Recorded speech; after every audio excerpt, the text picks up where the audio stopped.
right. Hello and welcome everyone to a very late Devstream 170 breakdown. Luckily, not a ton of stuff to talk about with this Devstream, but between the sponsored video that we had go up yesterday that needed to go up, and also just a bunch of stuff revolving around Duviri launch, not important. Uh, it just had to be today, unfortunately. So, Devstream 170. So basically, this overall is a little bit of news about what's coming up, especially with some stuff we're getting in, like the Echoes of Duviri update. But also, it's basically how the devs are feeling about the release of Duviri. And generally, the vibe was, hey, Duviri's good, and we're fixing the bugs. That was pretty much like the drive it home, this is the thing message of like the beginning of the dev stream. And they're really right for it. I mean, I honestly, going into this dev stream, I expected it to be like, oh, what? It's 2 days after Duviri. What are they going to do? Celebrate? Because this update has, just been really good outside of like the bugs stopping people from playing it. And if the worst thing that's happening is, oh, well, there's host migration issues and people are mad because they can't play more of the update that's good, I think we're pretty much mostly fine there. But yeah, ongoing stuff with getting some things around Duviri fixed, but I think it's honestly in a pretty stable position right now. And I haven't really had any issues forming parties or keeping people together for the vast majority of the time at this point. That being said, a few other things to note from kind of this general section. Decree stuff. So they are planning to add more decrees over time for more variety and stuff in Duviri. They did clarify that they are intended to make you crazy powerful, and they also kind of like worked with the concept of like maybe cursed/corrupted decrees would potentially happen later, where decrees have like some kind of downside or some other aspect to them to get different kinds of powers, which is interesting. Also, Steel Path Duviri. There was really no other way to say it, but the basic gist is don't expect to just bring loner builds into the Steel Path and just do it and have it be really easy. That's like not really the point. And on top of that, the way that they balanced for the Steel Path is that you should have all of your intrinsics pretty much done for it.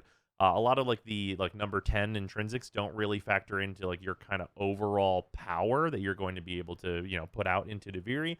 But a lot of them will really drastically affect how strong you are, and especially how strong you start in Duviri. And the Steel Path is balanced accordingly for that. So if you were just starting up the Steel Path and only doing the Steel Path with nothing intrinsics, the intent is for you to have kind of a hard time. So yeah, just some general stuff there. And then we got news on like a few things they're planning to add with kind of our Echoes of Duviri update.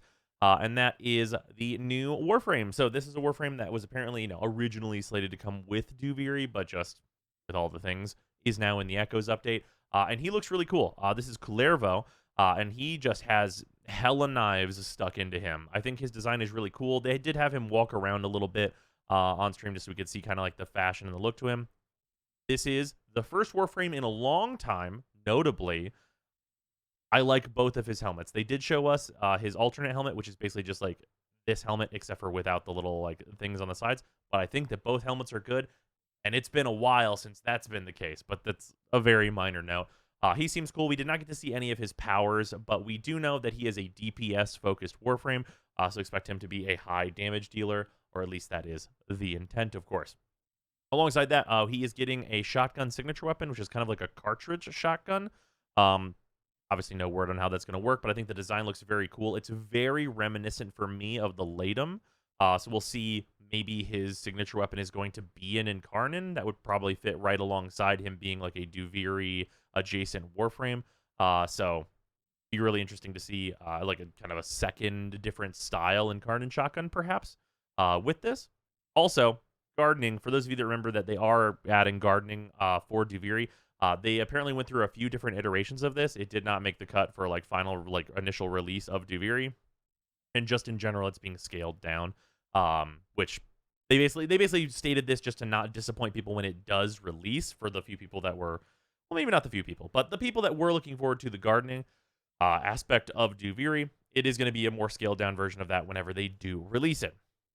Other stuff, Gostelux. So we got to see the work on Gostelux. He is basically like a very cool like mecha space Hermes, which is not a theme that I would have ever guessed, but looks really cool. The wings on his head like kind of move up and down as part of his like transformation going into his 4 and such like that. Seems neat. Alongside that, he is getting an Exceltra Deluxe with it, with like a fire effect that is on it and everything else. And also, there's a set of horse armor that is the same aesthetic as the Exceltra here that is going to be coming with that. So that all looks really cool. We also got to see what's going to be in the TennoCon digital pack. I will be showing this off pretty much as soon as it comes out. This is the new stuff that we're seeing. So this is this sword here is a skin for the rapiers. Then we have the Big X Sindana, which stands for 10. And it looks really cool. It's super wide. It's not actually really shown here. They showed it briefly on stream. It is super massively wide. It is very wide. And there is also this Lotus Noggle, which I think looks fun. I will not go into any of the jokes I made on stream about this one. But yeah, the Lotus Noggle I think looks fun. The TennoCon digital pack looks cool. I'm curious to see how this Sindana is going to fit in with a number of different fashions, because it seems like it might be appropriate for like Titania and frames like that. And you know, always excited to fashion around cool new stuff. Also, a little bit of news with the next Nightwave. Apparently, this was a leak. They stated that it had leaked out. I totally missed this personally. But apparently, the next Nightwave is going to have a full Drifter suit. So, for those of you that are looking to get some fashion onto your Drifter, especially if you are new to the game, we are going to be getting more Drifter armor with that. But yeah, overall, really, it was kind of a chill, like just talking about like their feelings on Duviri and how things went and how things came together. And it was a good time. Had a fantastic time watching it, but just, you know, not really a big news day. What with, you know, probably the biggest update of the year having come out 2 days prior. But yeah, that's Devstream 170. Thank you all for joining me for the breakdown. Sorry it was late once again. Also, I am going to be streaming tonight, twitch.tv/Brozime. We've been just playing a bunch of video games. I'm streaming pretty much every day at this point, and getting through a ton of Duviri stuff. Might not be Duviri tonight, but we'll see. You never know. Anyway, that's going to do it for the breakdown. Hope you all enjoyed it. I'll see you tomorrow. All right. Thanks for watching, everybody. And of course, as usual, thank you very much to all of the new and returning patrons. And especially thank you to our $10 patrons, who are Alex Parnham, Baker, Brutus Salazar, Dylan Dworsky, Ithrain, Hafan, James Harthorne, JC for Science, Jefferson Clark, Jesse Richin, I think I'm supposed to say that, Joshua Adams, Luzanth, Alec X. Williams, Minty Ginja, Michta, Nicholas Gridley, Paradise, Promoxidate, Zach Zahner, and Zerafir.